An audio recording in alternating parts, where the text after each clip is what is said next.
Hey everybody, my name's Ben, we are the Beard Guys, and welcome back to another Rust console video. Yesterday, the Rust console devs 11 dropped some new servers into the pre-order beta to help people practice their skills with a bunch of different high-tier guns. We already have standard weekly wipe servers, 3 times boosted rate daily wipe servers, and now we have free gun servers. These servers are currently available for NA and EU and can be found by looking for servers with FG in the title. You can search by FG to find a list of all of the free gun servers, but keep in mind the search is case sensitive, so you'll need to use uppercase for it to work. Of course, the pre-order beta is due to end this Friday, the 14th of May, so it doesn't give you much time to try them out, but it's well worth hopping onto one of these if you get a chance, so you can have a practice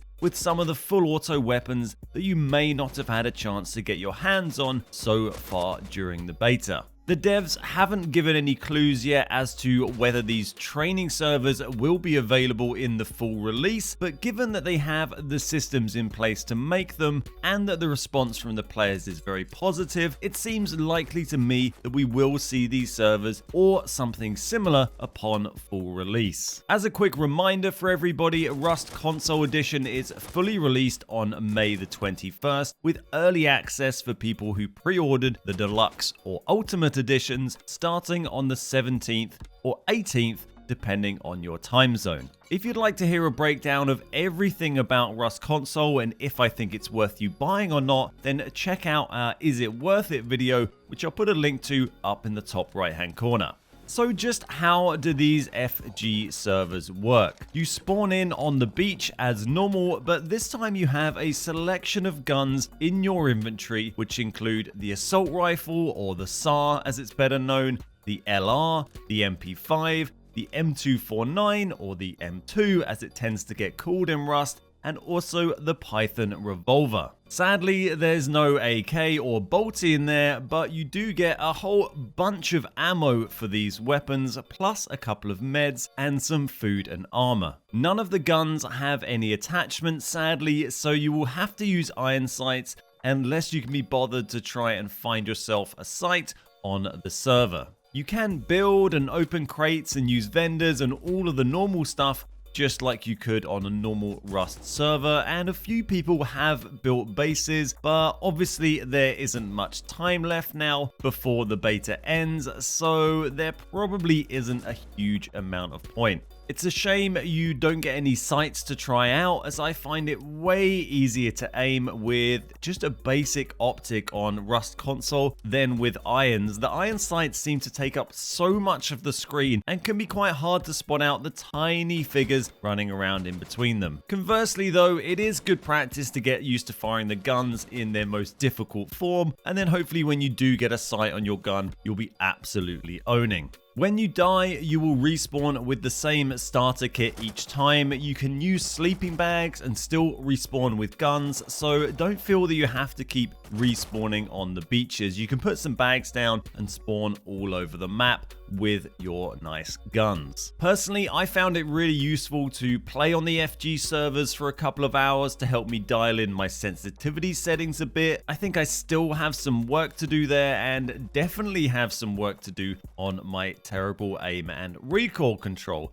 but practice, as they say, makes perfect. The sensitivity settings in Rust console are a bit confusing, and the fact that there is currently a bug so that the aiming sensitivity slider is actually reversed, meaning that if you turn it up higher, your sens gets lower, doesn't do a lot to help this. I will be putting a sensitivity settings video out next week, as well as lots of other useful guides for new players on Rust console, which is actually everyone on Rust console, so make sure you subscribe to the channel if you want to catch those. It's going to be interesting to see how players get used to controlling full auto guns on the console version, especially once the aim assist servers are introduced. If you missed the memo there are going to be aim assist servers. Not all servers are going to be aim assist, but some will have it enabled, and you can choose whether you want to play on those or not. There could well be a reduction in recoil further down the line if the devs feel it's required. This is what they do for PUBG on console to make controlling recoil slightly easier on a controller without the need to introduce aim assist.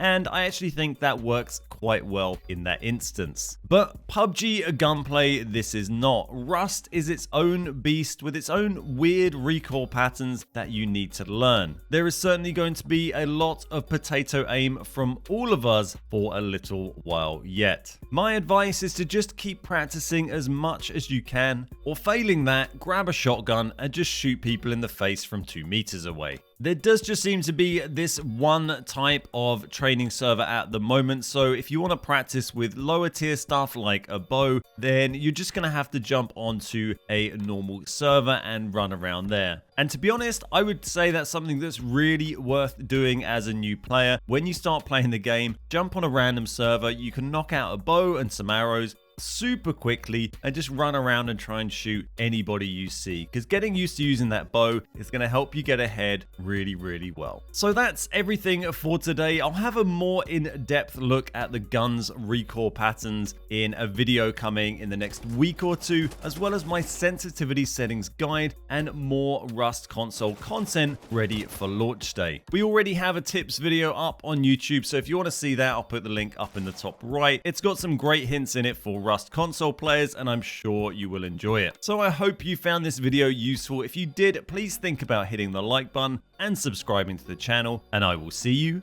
next time.